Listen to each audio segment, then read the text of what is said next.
Welcome to another new episode of Fly with Maggie.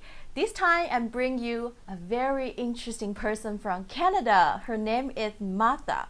There is a mysterious world out there that humans don't quite comprehend. And here today, I would like to ask Martha about her own experience with animals, with energies, with past lives, and a lot of things that you may not even heard about. It's a mind-blowing subject. I work with the whole body. It's energy type work. I also do craniosacral therapy that I add into that. I do electroacupuncture. There's a lot of things I do out of my healing center in Canada.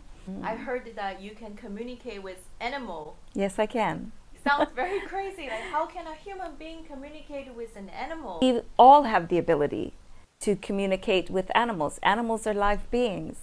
They just don't have the English human language that we do. But if you see a flock of birds and they all fly exactly the same, how does that happen? Right? Yeah. They're communicating with each other. A school of fish, a herd of elephants, right? They communicate. So if we tap into that frequency, that energy of animal communication, we can pick up information from them. So what I do is pick up that information and relate it. Maybe if I'm working with domestic animals, I relate it to the owner. Often the animal is, animals, especially dogs, take on a lot from their owners. And that's their job, is what they feel. Wow. So often if their owner is suffering with something, they will take it from them and often experience it themselves. Like animal has a very strong connection with the owner. Yes, domestic animals, yes. Especially dogs and cats. Yes, cats also, they're just very psychic. Cats are. They don't, they're a little more snobbier. Often when a cat will lay on you and it purrs, sometimes that purr actually means it's calibrating the frequency of that part of your body to help heal it. Wow. Yeah. So they are natural healers. Yeah, yes, they are. Actually, all animals are. I work with a lot of wild animals as well.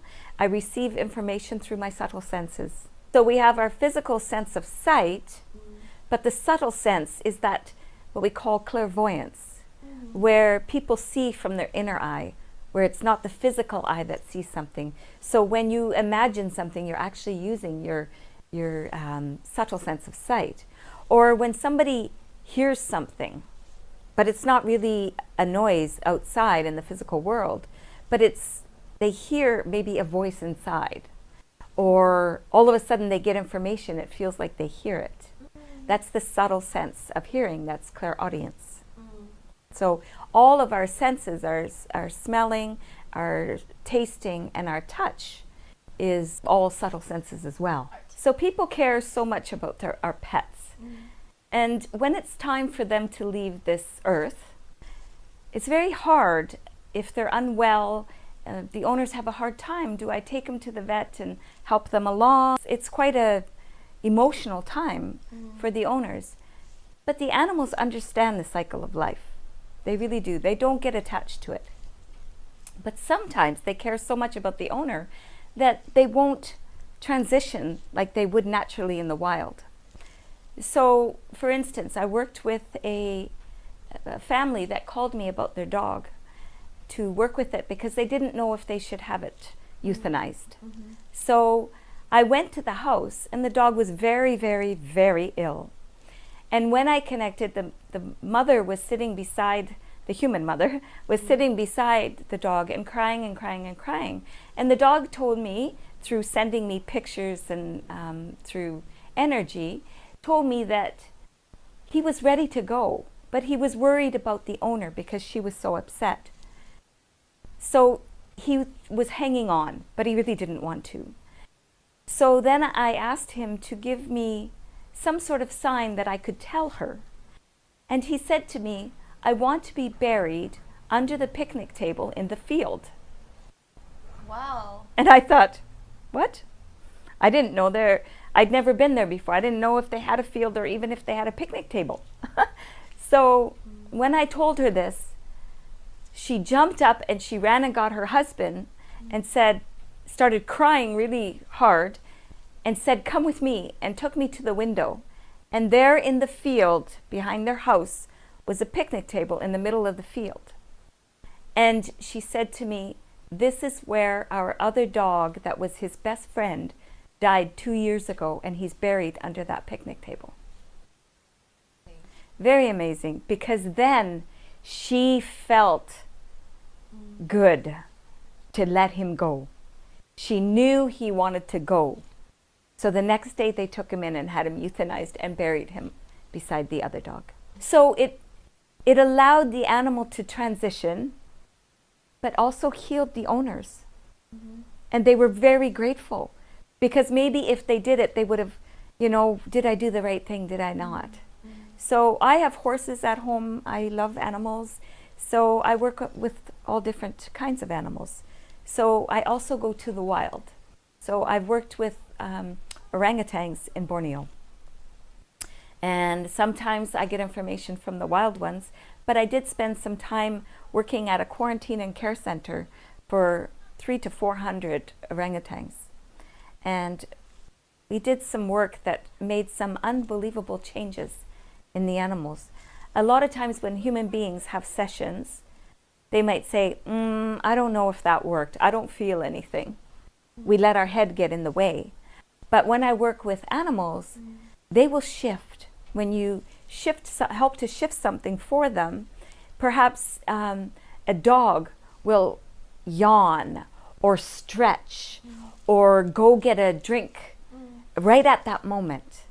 I've had horses where they will lay down right away and roll because they feel the energy shift through their body. So it's very interesting to work with the animals, and they receive messages and shift very quickly. I've told you've been working with a lot of orphanage as well. You help people to get through their pains and sufferings. Yeah.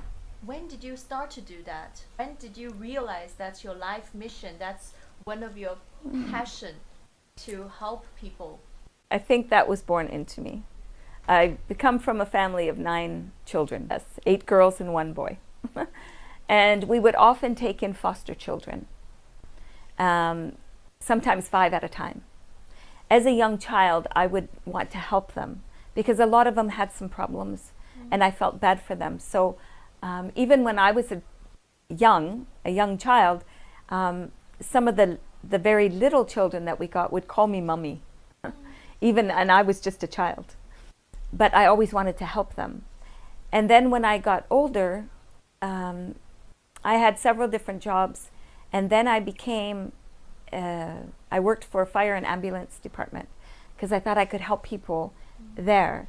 And then I went to emergency operator, like you have 119 here.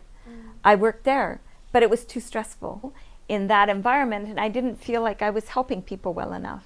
I decided to take this course in therapy called Body Talk. That's when I started to do this work. When I was able to go into Indonesia and work with some of the children in orphanages, that was so powerful for me. So even before I went, when my youngest daughter moved out of the house, I decided to plan a trip to ride a horse across Canada to raise money for sick children. So I did that, and it took me 3.5 months. And I raised a lot of money for sick children, and that made me feel really good. And then I didn't want to stop. I wanted to keep going. It was before that I was starting to do this energy work and just saw how powerful it was. So I just kept taking courses and taking some of my courses over again so I could get better and better at it. And then my intuitive self kicked in. But I believe that everybody can do this work. So now I teach it because I want to share with people, because I would love to see more people helping themselves and helping others. Does that mean that everybody has that innate ability to be able to communicate with animals, to be able to receive information from animals? Yes. Really? Yes. Everybody can do it. It's something that we are born with, but as soon as we're born, What happened afterwards? well, then we're told how we're to behave and who we should be and all these limits. But when we're born, we're open. We're the most conscious we are. We're perfect conscious human beings at that point. And then just living and society and our parents and our teachers and our religious leaders and friends, our community, we all start, you can't act like this, you have to do that, and then we start realizing that if we act, even at a young age, if we act like this, mommy will give us this. But if we want that from daddy, we have to act a different way, right? So you think that the systems have blocked our limitations? Yes. Now we need to set us free. Yes. You can communicate with anything that has a vibration, anything that has a life force. Plants. A lot of people communicate with plants, even if it's just playing music. Some people will talk to their plants and then they find that their plants actually grow better. When people bless their food or say grace and give thanks, that's a high energy frequency that gratitude holds. So then it actually changes the water molecules in the food or in the plant or in the animal or in the human being. We're mostly water. Exactly. So then it changes it and gives it a higher vibration, which is a healthy vibration. What you teach now is called Quantum Consciousness Activator. So it's about really connecting with universal consciousness and realizing that everything, it's full of possibilities. It's what we call an ocean of potentiality. So if we really desire something that is in alignment with us, which is in alignment with the good, we can receive it. Everybody can. It seems. Can you give me an example? Well, a lot of people will manifest. People want to manifest. So you think about it.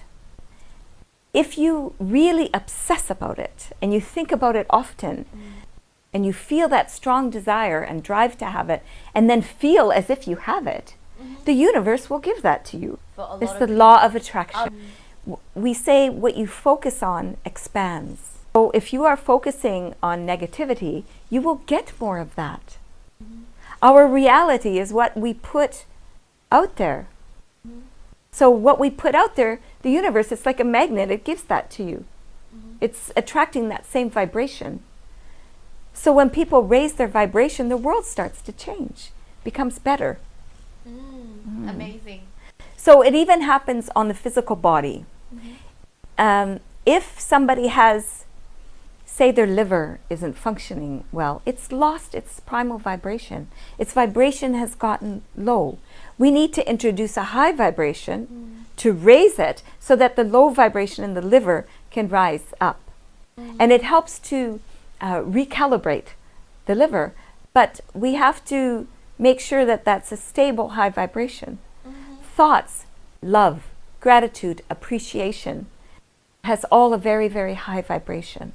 So the more we can feel that and feel positive and loving towards each other, the higher we will raise our vibration, the more positive things we attract. But a lot of people just all of a sudden things happen and they're more intuitive. That means they're more in touch with their subtle senses. When we can communicate even within ourselves and get to know ourselves more at our core, because in each one of our cells is the hologram of the universe. We are all connected. We are all one.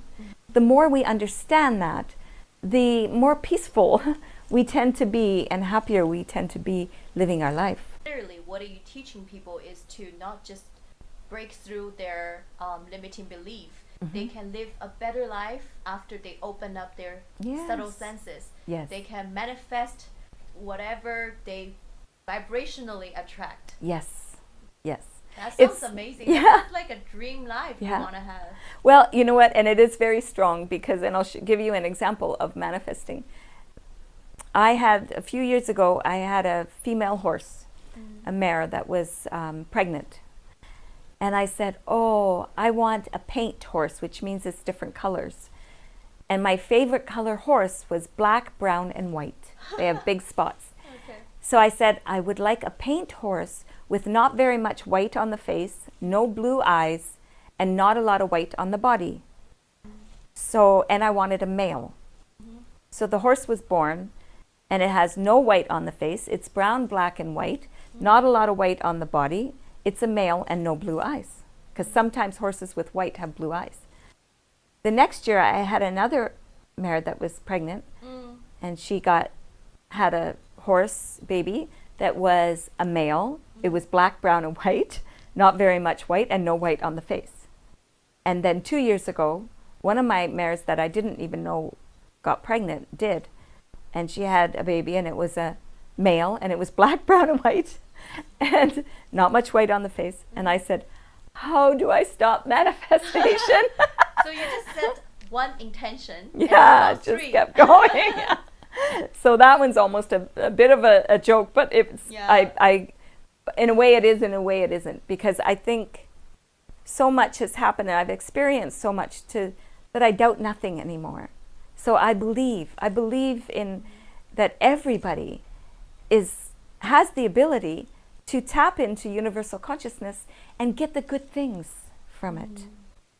So we just have to set ourselves up in alignment to be that frequency that matches the frequency of what we want. Martha, what I'm doing here is about interviewing interesting souls I met on the journey, on my soul journey. You know, sharing is caring, and I want more people to know about people like you, because we are quite unique.